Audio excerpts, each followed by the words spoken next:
Hello दोस्तों, कैसे हैं आप लोग। और मैं डॉक्टर राज। आज बात कर रहे हैं हम करंट अफेयर्स के अगली क्लास, अगला टॉपिक आत्म विकास एवं परिदृश्य की, जिसमें हम बात करेंगे दोस्तों हरित क्रांति के बारे में, बैंड बैंक के बारे में, योजनाओं के बारे में, इंडिया स्किल के बारे में, भारत में इलेक्ट्रॉनिक विनिर्माण के बारे में, भारत में बेरोजगारी संबंधित विदेशी अंशदान अधिनियम के बारे में बात करेंगे दोस्तों।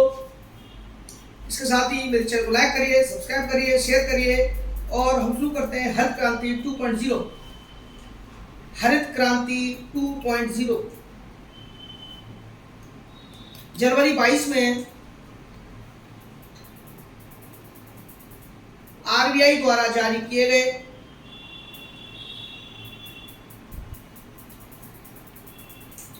भारतीय कृषि की उपलब्धियां एवं चुनौतियां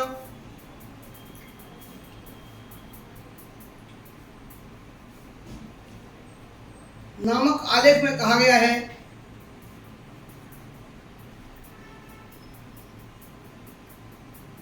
कि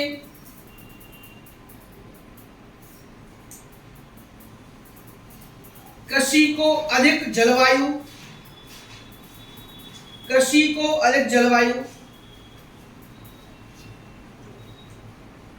अभी 3 पॉइंट है, कोई 3 लाइन लगवाइए। अधिक जलवायु डैश प्रतिरोधी एवं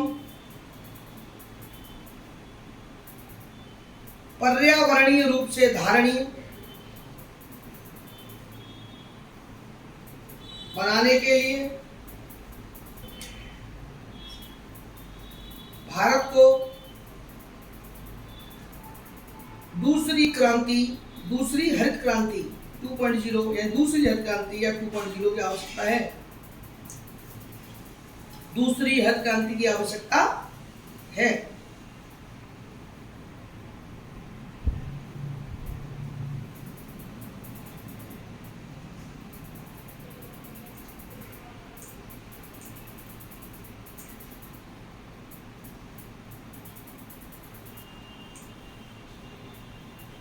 इसमें देखो, अब भारतीय कृषि के सामने चुनौतियां क्या क्या हैं, ये आप छोटे छोटे पॉइंट के रूप में लिख लीजिए। फसल की निम्न उत्पादकता नंबर 1,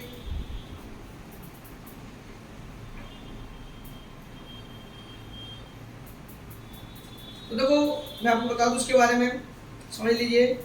जो डेवलप्ड इकोनॉमी है, अर्थव्यवस्था, जो विकसित अर्थव्यवस्था है, उनके हिसाब से हमारी जो फसल की प्रोडक्टिविटी है, जो फसल उत्पादकता है, वो कम है। जो विकसित देश में उसमें ज़्यादा है ना। मशीनीकरण की कमी है, टेक्नोलॉजी की कमी है ना। चाहे सार्वजनिक निवेश हो, चाहे निजी निवेश हो, वहाँ इस चीज़ की कमी है। अगला है पर्यावरण संबंधी चिंता।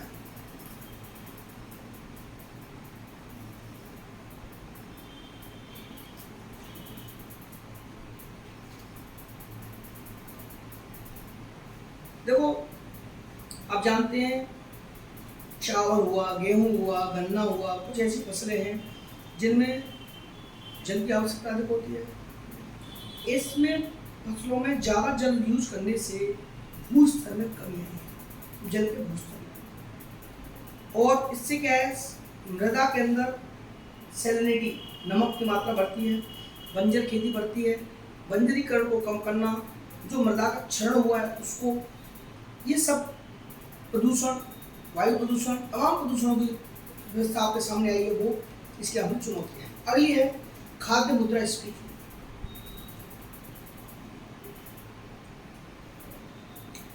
खाद्य मुद्रास्फीति नंबर 3।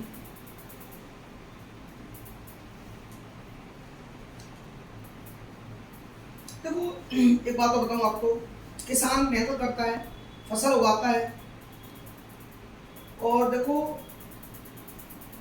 सरप्लस प्रोडक्शन के बाद भी जो खाद्य मुद्रास्फीति है और कीमतों में क्या है, हाई लेवल बना हुआ है। अगर प्रोडक्शन ज़्यादा है, खाने वाले लोग कम है, तो रेट कम होना चाहिए। वो ऐसा नहीं है, रेट बढ़े हुए हैं, लेकिन किसान की जब फसल आती है उस सब रेट कम है। उस चीज़ को कम करने के लिए, यानी इधर तो उपभोक्ताओं की परेशानियों का सामना करना पड़ रहा है, रेट ज़्यादा है, उपभोक्ता परेशान है। इधर कीमतों में उतार चढ़ाव, मैं क्या बताना चाह रहा हूँ, कीमतों में उतार चढ़ाव, जब फसल आ रही है उस समय रेट डाउन और बाद में रेट हाई।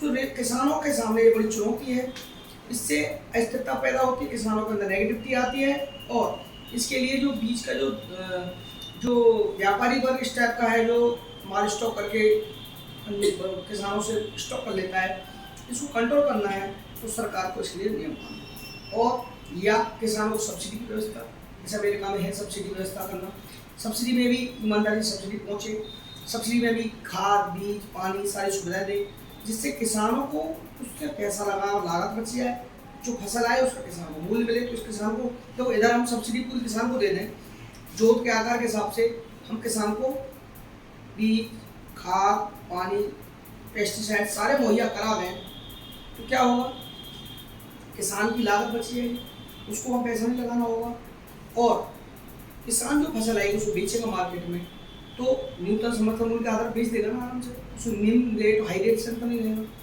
उसका जो पैसा लागत लग रही है उसके हिसाब से उसको, भाई हमें कोई काम कर रहा है, हमें लागत लगानी पड़े, हमें काम सीधा कर दें, क्या होता है, हम घर बनाएं तब उसमें रहें, हम किराए पे जाके रहें, अंतर नहीं, उसमें लागत लगाई उसमें लागत नहीं लगाई। वही चीज़ है, किसान को वो चीज़ें मिले हैं और मिट्टी की जांच हो, किस मिट्टी के अंदर क्या क्वालिटी है, उस हिसाब से फसल पैदा हो, पैदावार बढ़ेगी, ग्रोथ बढ़ेगी, किसान खुश होगा और अच्छे उर्वरक अच्छे बीज, ऐसे बीज जिसमें कि उत्पादकता ज़्यादा हो, कई गुना बढ़ती है और हो भी रहा है, किसान नहीं हो रहा तो और बढ़ाने की।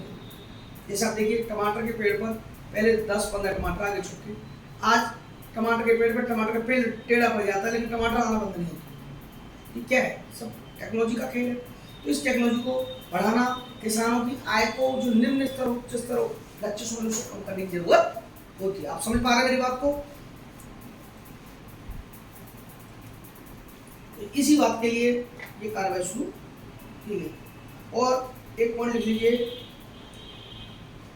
फसलों के उत्पादन के पश्चात होने वाली हानि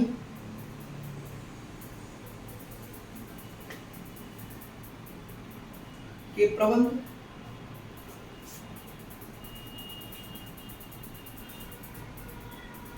एवं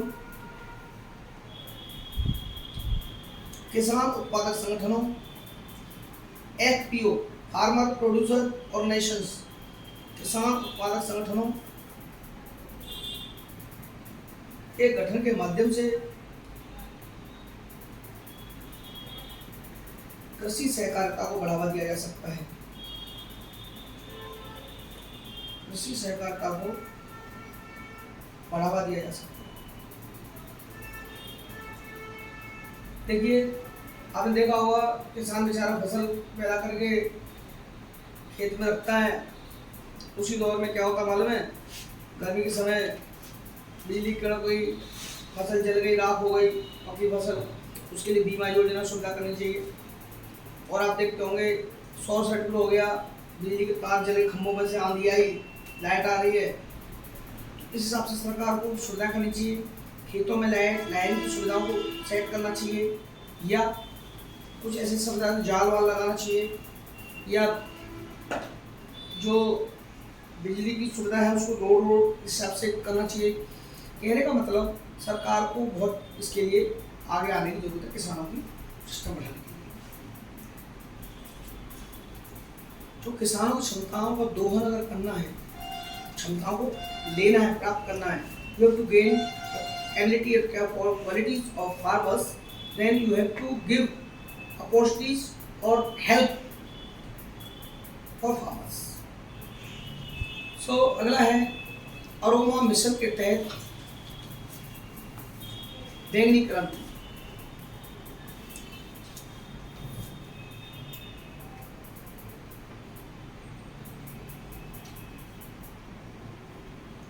बैंगनी क्रांति, पर्पल रेवोल्यूशन,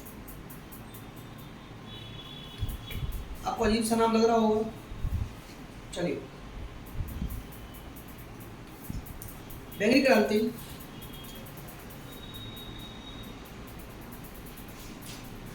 जम्मू कश्मीर का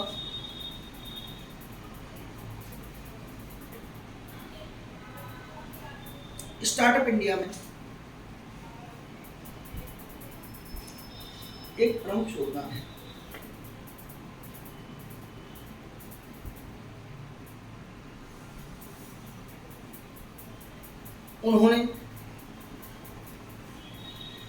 उन्हें मतलब राज्य मंत्री जितेंद्र सिंह ने, उन्होंने किसानों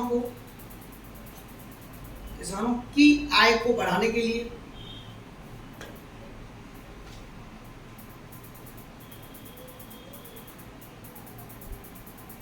जम्मू कश्मीर J&K के लिए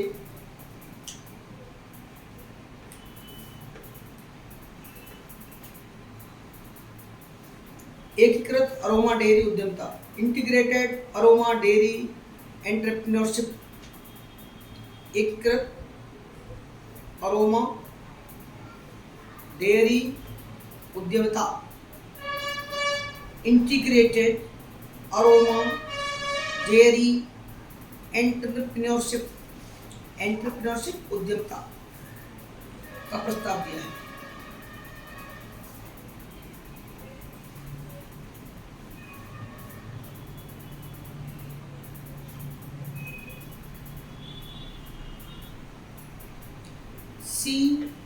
CSIR द्वारा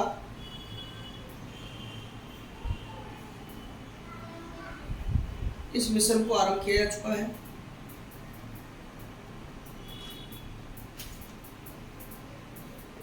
CSIR क्या है, इंग्लिश में लिख लीजिए, जानकारी रहनी चाहिए। Council of scientific and industrial research का समझे।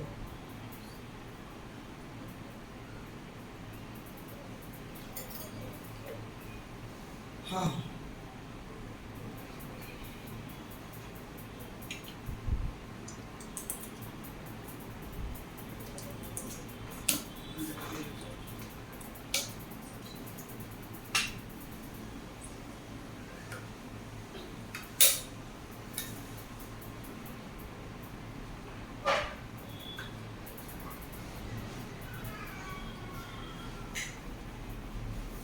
CSIR द्वारा 2016 में अरोमा मिशन आरंभ किया गया था।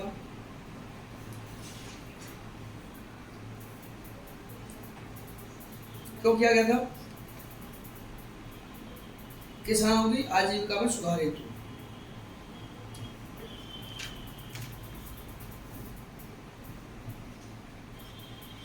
किसानों की आजीविका में सुधार हेतु। बाकी आप तो है, थोड़ा गर्मी का टाइम है, आप ग्लूकोन डी यूज करें, पानी की मात्रा कम लीजिए, लेकिन ग्लूकोन डी यूज करिए, इससे कि आपको, ठीक है ना।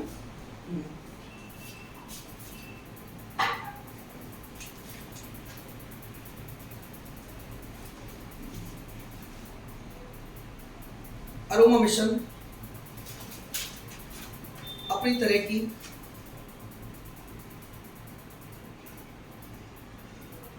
एक अनूठी परियोजना है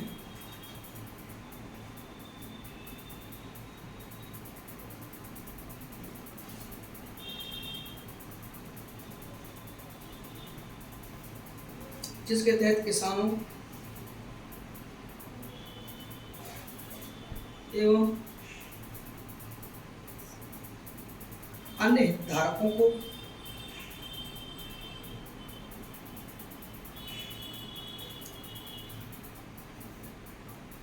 उच्च मूल्य वाली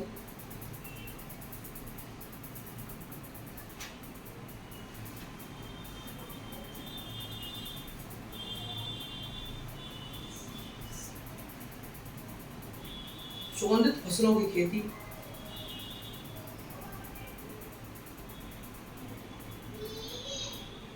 प्रसंस्करण और विपणन पर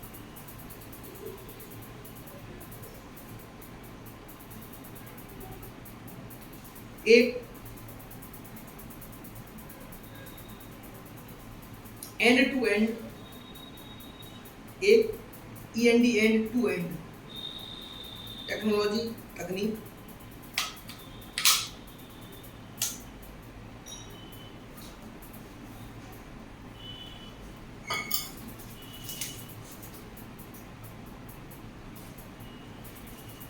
प्रदान करने की बात की गई है।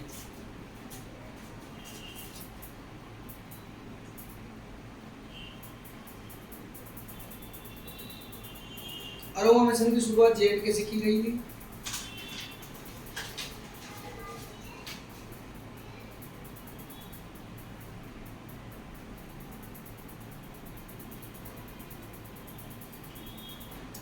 CSIR है क्या, इसके बारे में पूरा फैक्ट समझिए।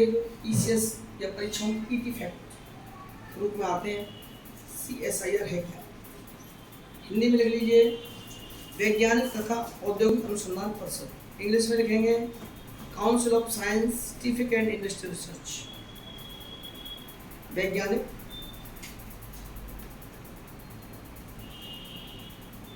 तथा औद्योगिक अनुसंधान परिषद।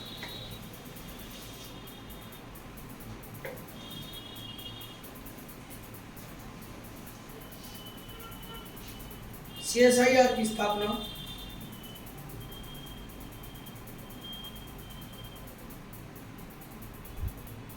भारत सरकार द्वारा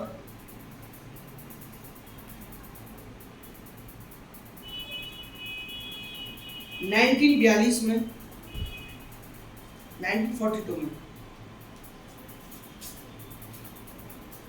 एक स्वायत्त निकाय के रूप में की गई थी।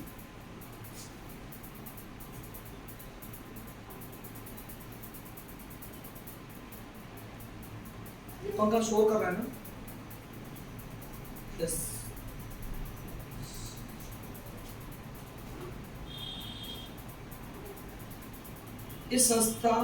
यह संस्था मुख्य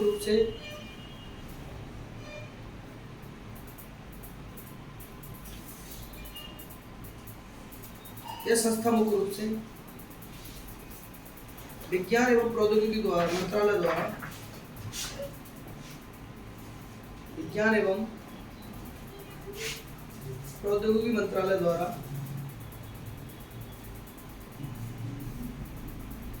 वित्त पोषित है।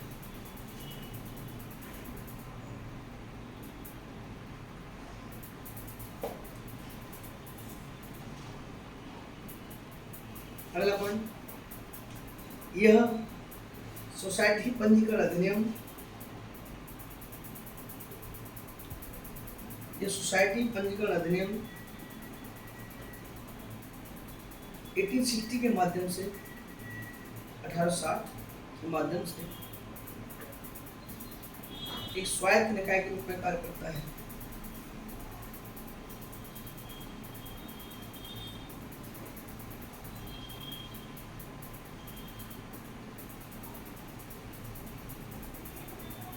अब देखो ये इम्पोर्टेंट हो सकता है अगला पॉइंट मैं बोल रहा हूँ, इसमें कौन कौन सा गतिविधि आती है।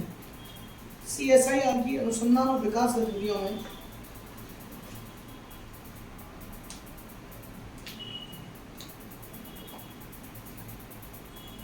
CSIR की अनुसंधान और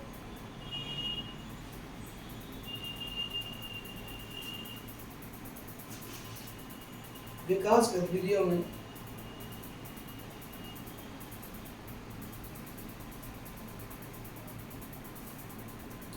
एरोस्पेस इंजीनियरिंग,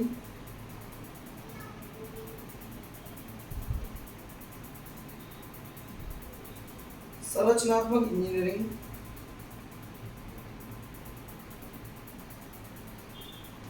महासागर विज्ञान,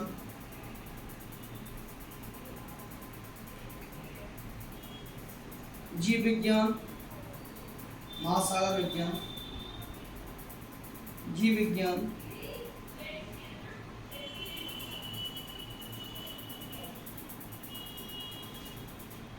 धातु विज्ञान, रसायन, खनन, भोजन, पेट्रोलियम, चमड़ा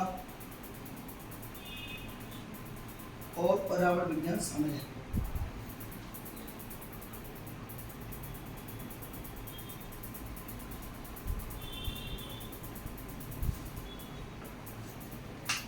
ठीक है।